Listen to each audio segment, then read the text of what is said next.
Hello ladies and lords and welcome travelers. My voice is somewhat coming back. So I got these two books.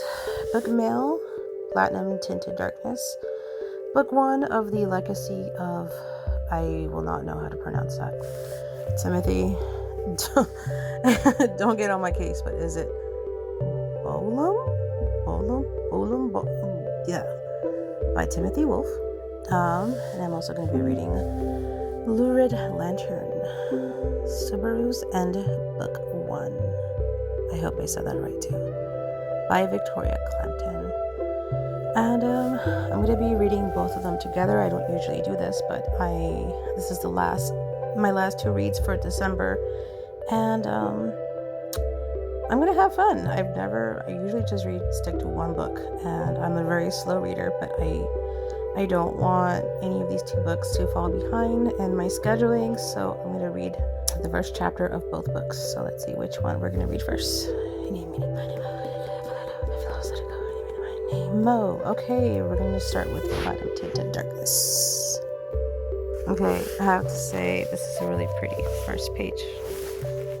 Adorable. And we have a map. Okay.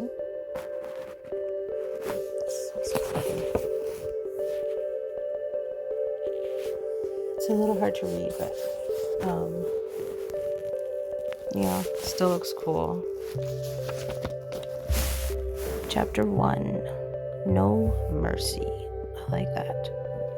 Alright, I'm gonna start reading. I finished the first chapter of Platinum Tinted Darkness. Now I am on to starting with Lurid Lantern, and I gotta say, I also still like the first page. I don't know, y'all are really good at making first good pages. Pretty awesome. I love what she's doing here. Victoria, you've written so many books. Look at you.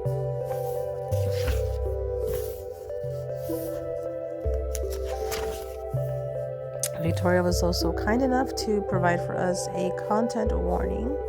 Okay, that is cool. Starts with him.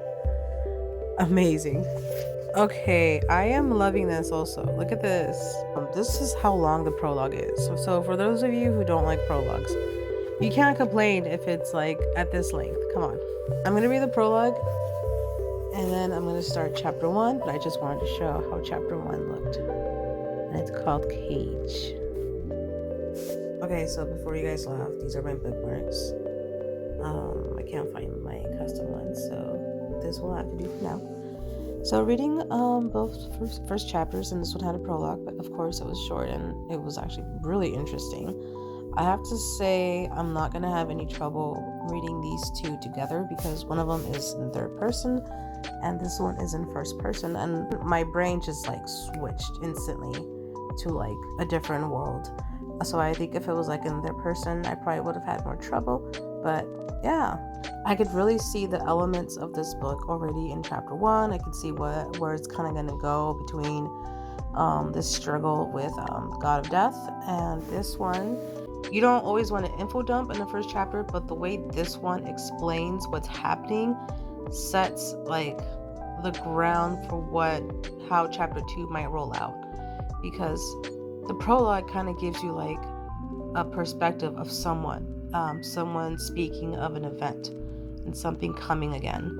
And then chapter 1 says, by the way, this is how things are right now. This is how things were. This is how things are. But it doesn't like flood your brain with information. It just kind of like, it felt really light. And then towards the end, it kind of like hangs like on a tune where you're like, okay, we're looking for a chosen. And this one I felt was also interesting too, because there was like, we meet this character Zine. I believe his name is Zine. Like, she's obviously going to run into Zine again, so I'm really curious about how that's going to end up, because this could be a good thing or this could be a bad thing. You know, I kind of suspect based off Zine's personality that this might be a friendship, whether it is temporary or not, or maybe serious. We shall find out.